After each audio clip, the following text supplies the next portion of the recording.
Atmanivedanam means those devotees who are completely surrendered to Krishna. So Atmanivedanam category includes all the devotees from Vatsalya Rasa, like all the elderly gopis who think Krishna as their own son, Nanda Maharaj, Yashoda Maya and Rohini Devi.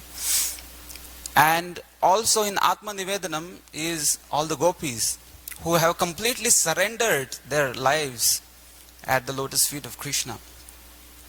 So Atmanivedanam is the highest form of surrender, and Lord Chaitanya Mahaprabhu has given the definition of Atmanivedanam, which is Ashlishyava padaratam pinashtumam adarshanat marma hatam karotuva yatha tatha vavidadhatu lampata mat prana nathastu sa eva napara. So he is saying that, my Lord, I know no one else as my life and soul, as my worshipable Lord, than Krishna. Even if he embraces me or he breaks my heart by not appearing in front of me, even if he tramples upon me, or even if he goes to another gopi, still you are always my worshipable Lord unconditionally. So this unconditionally is very important.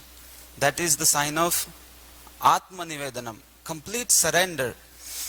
As we see in the life of Srila Prabhupada, he completely surrendered himself to Krishna and his spiritual master.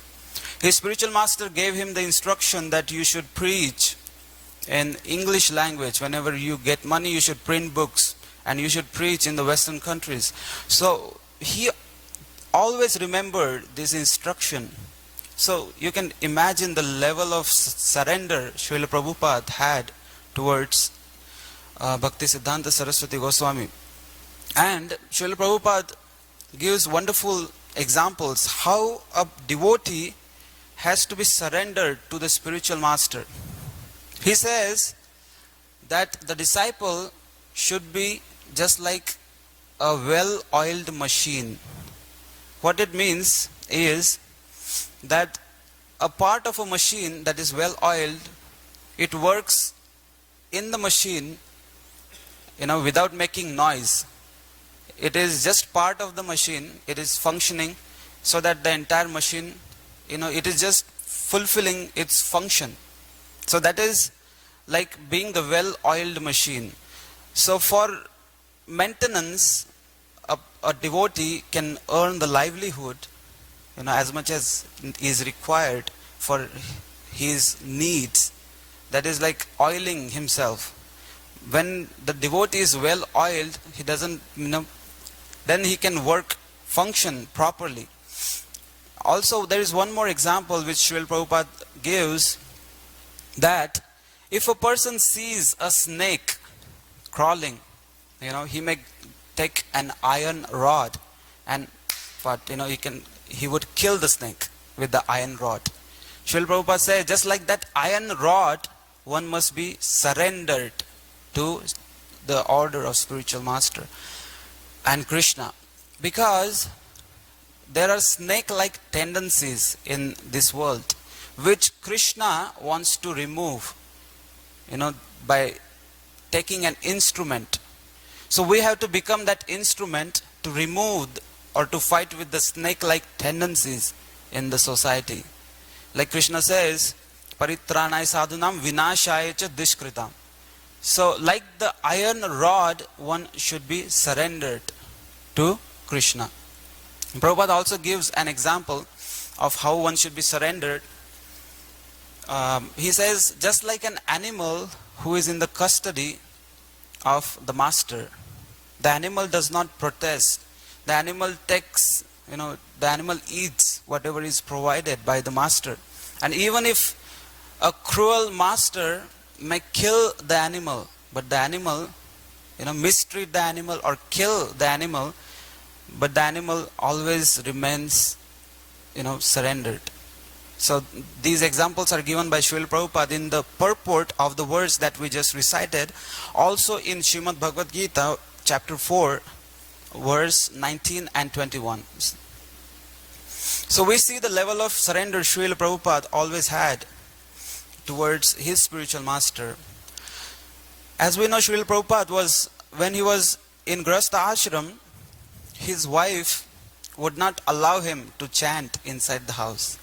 So whenever Prabhupada had to chant, his wife used to ask him to go out and chant. So one such day, Prabhupada was chanting when he was living on Sitakant Banerjee Lane in Kolkata. That time, on the upper floor, his godbrother, Dol Govinda Shastri, who was also disciple of Bhaktisiddhanta Saraswati, he was staying. And he was a Sanskrit scholar.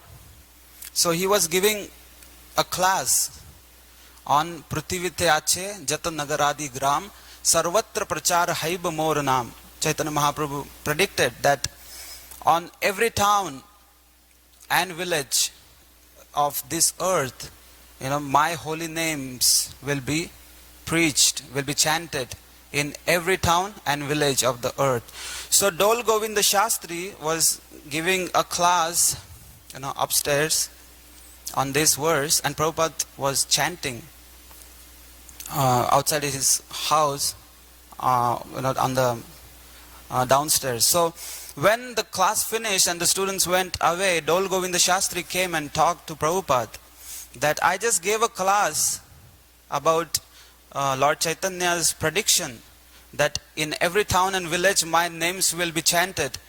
But I don't know how that will happen.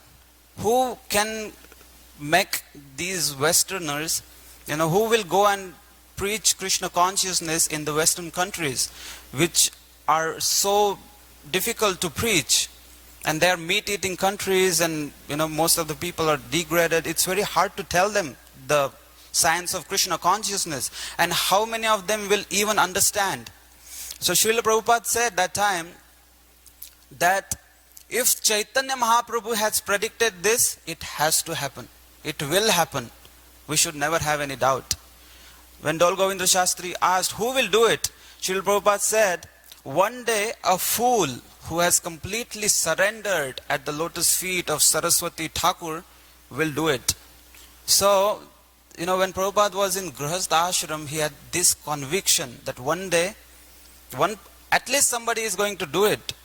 One of the persons. Prabhupada always knew that he is the chosen one. He is the one who has come in the material world for this purpose, to preach the glories of Sankirtan movement of Lord Chaitanya in all the cities, all the towns, villages of this earth. So Srila Prabhupada is the best example for all of us, how one should be surrendered, how one should consider oneself as just an instrument in the hands of the spiritual master and Shri Krishna, the Supreme Personality of Godhead.